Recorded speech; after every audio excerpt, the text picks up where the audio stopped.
You know, the older we get, the more we realize something. Life isn't just about what you share. It's about what you protect. And here's the truth. Not everything is meant for public display. Sometimes the greatest strength is in what you don't say, what you don't show, and what you quietly keep for yourself. So today, let's talk about the things older women should hide from everyone. Not because you're secretive, but because you're smart. When you reach a certain stage in life, you realize that not every part of your journey needs to be narrated to the world.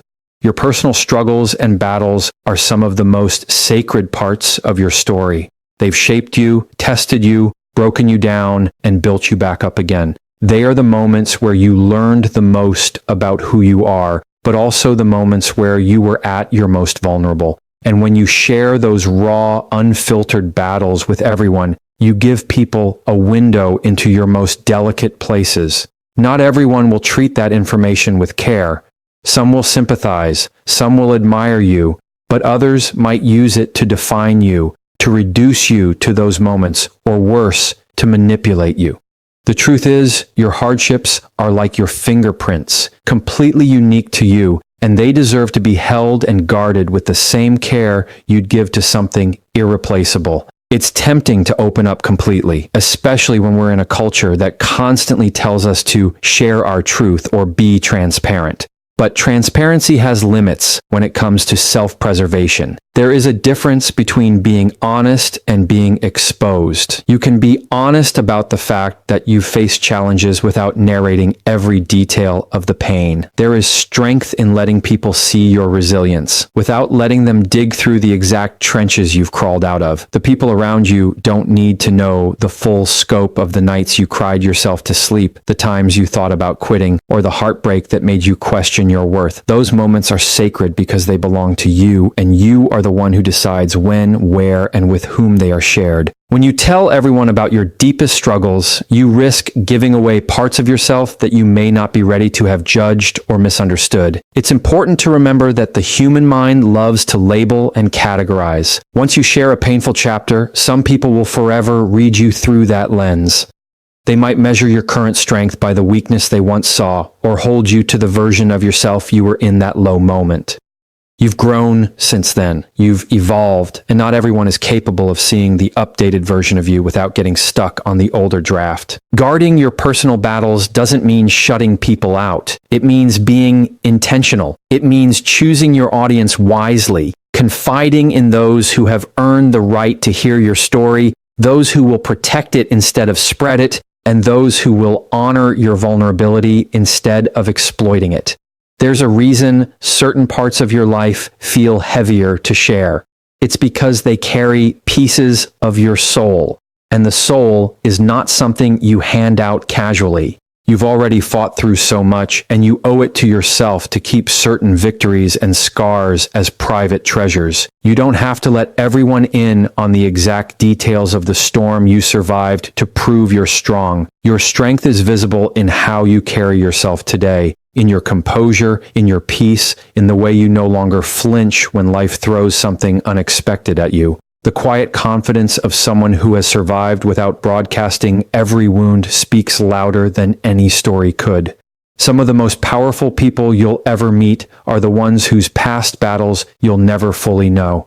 They've mastered the art of holding their history close, letting only the wisdom, not the wounds, show. Money is one of the most personal and sensitive subjects in life, and as you grow older, you start to understand the power that comes with keeping your financial details private.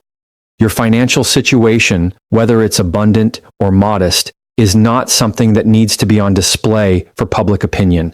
The reality is, once people know exactly what you have, they will start to form narratives in their minds. Some will expect you to give or help more. Others might envy or resent you, and some may even start to calculate how they can benefit from your position. When you keep your finances to yourself, you hold control over how people interact with you, and you protect yourself from expectations that can quietly become burdens. It's not about being secretive for the sake of secrecy, it's about self-protection and independence.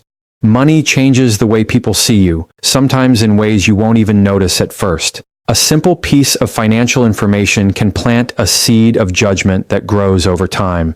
If someone believes you're doing exceptionally well, they might assume you can afford to say yes to everything.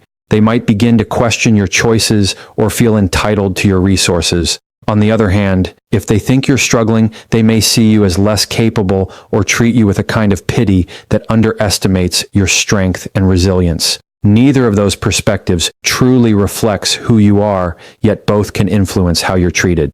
By keeping your financial details private, you're not only protecting your resources, you're protecting your peace. You don't have to answer unspoken questions about why you bought something, why you didn't buy something, why you take certain trips, or why you make certain sacrifices. When you remove that information from the conversation, you give yourself the freedom to make decisions without an audience dissecting them.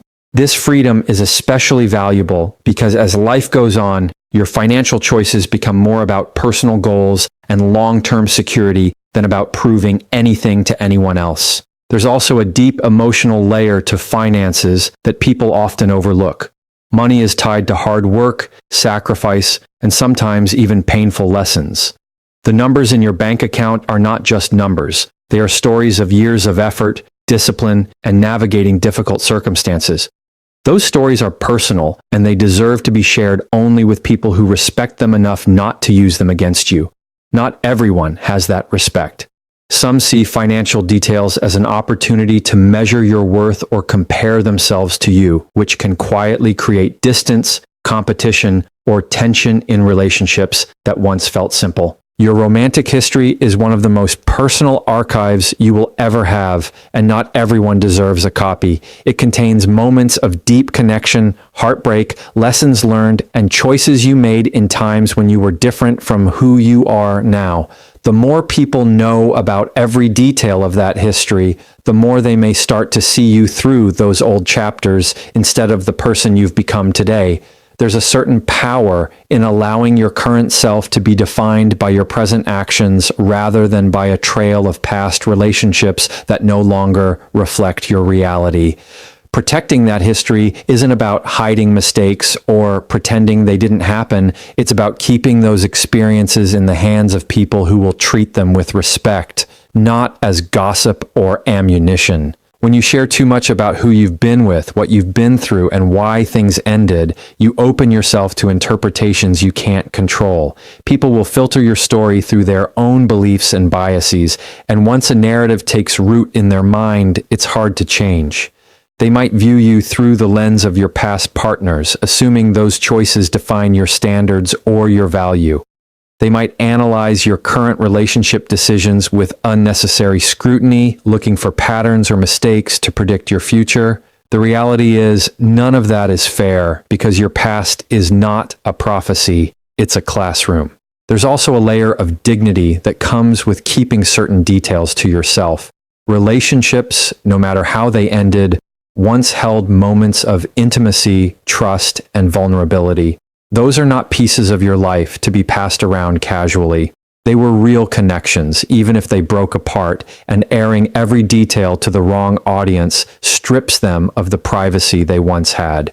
You can acknowledge your experiences without opening the door to every memory. You can share the wisdom without sharing the full wound. The older you get, the more you realize that some stories belong in a closed book. Not because you're ashamed of them, but because they lose nothing by staying unspoken. You don't need the validation of others to process or understand what happened. You've already done the work to heal and grow. And when you keep those details private, you also protect the people involved, even if they're no longer part of your life. This speaks volumes about your character. You're not interested in dragging the past into the present or in letting it define the way others see you. There's a kind of quiet strength in letting people wonder without ever giving them the full answer. It forces them to get to know you for who you are now without leaning on outdated information. It keeps your present relationships cleaner and freer from comparison or shadowed expectations. And for those you allow into your inner circle, you get to decide exactly how much they know. ensuring that what you share is met with understanding and trust rather than idle curiosity. Your romantic history is not a public timeline. It's a private evolution, a series of steps that brought you to where you are now. Not every step needs to be dissected, explained, or justified to others. The lessons you've carried forward are what matter most, and those lessons are already visible in how you carry yourself, the standards you set, and the love you choose to give and receive today. The rest belongs to you, and it's perfectly fine to keep it there. Your weaknesses and insecurities are some of the most delicate parts of who you are, and not everyone should have access to them. They are the places where you've felt small, unsure, or unsteady, and they carry stories that most people won't understand the way you do. The truth is, when you reveal those soft spots to the wrong audience, you give them a kind of power over you, power they may not deserve and may not use with kindness. Some people will use that knowledge to protect you, but others will store it away for moments when it benefits them, consciously or unconsciously. Protecting your insecurities is not about pretending you're flawless. It's about ensuring that only the right people have the privilege of seeing the full, unguarded version of you. There's a misconception that being open about every insecurity is a sign of strength. While vulnerability can be powerful, it has to be intentional. You can choose moments to share when it will help you grow, deepen a relationship, or connect with someone who truly understands you. But if you share every insecurity with everyone, you invite a level of judgment, assumption, and even pity that can weigh you down. People can unintentionally or intentionally start to define you by those moments of self-doubt. And once they see you through that lens, it can be hard for them to see the full scope of your capabilities. Your weaknesses are not permanent. They are simply areas in progress. When you expose them too soon or too widely, you give people the chance to freeze you in place, to think of you as someone who will always be limited in that way. They may underestimate you, treat you more delicately than necessary, or even avoid trusting you with certain opportunities because they can't see beyond the insecurity you revealed. Protecting those areas gives you space to work on them privately, to strengthen them without outside voices shaping the process. There's also a kind of quiet dignity in keeping certain struggles to yourself. It allows you to navigate challenges without the noise of outside opinion. When fewer people know about your insecurities, you can focus entirely on your own perspective instead of worrying about how others are interpreting your growth. It keeps you in control of the narrative and ensures that you are the one who decides when and how to share. Sometimes, by the time you choose to talk about an insecurity, you've already conquered it, and the story becomes one of triumph instead of vulnerability. Life has a way of teaching you that not every piece of yourself needs to be displayed to be real. You can acknowledge that you're human, imperfect, and still evolving without handing over the blueprint of where you feel unsteady. The people who truly care about you will see your humanity without needing a list of your fears or self-doubts. And those who don't have your best interests at heart will be left without the tools to diminish your confidence or twist your words. When you guard your insecurities, you protect your energy. You avoid the draining cycle of defending yourself, explaining yourself, or justifying why you feel the way you do. You're able to present yourself in the world from a place of strength while doing the work on your weaknesses privately, at your own pace. There's nothing dishonest about that. It's simply wisdom. The most self-assured people you meet are not those who share every flaw, but those who know exactly which parts of themselves are safe to give and which are better kept in trusted hands. Your long-term strategic plans are some of the most valuable and sensitive parts of your life, and they are not something that should be laid out for everyone to see. These plans hold your ambitions, your vision for the future, and the careful steps you've designed to get there. When you share them too openly, you expose yourself to unnecessary influence, doubt, and sometimes even sabotage.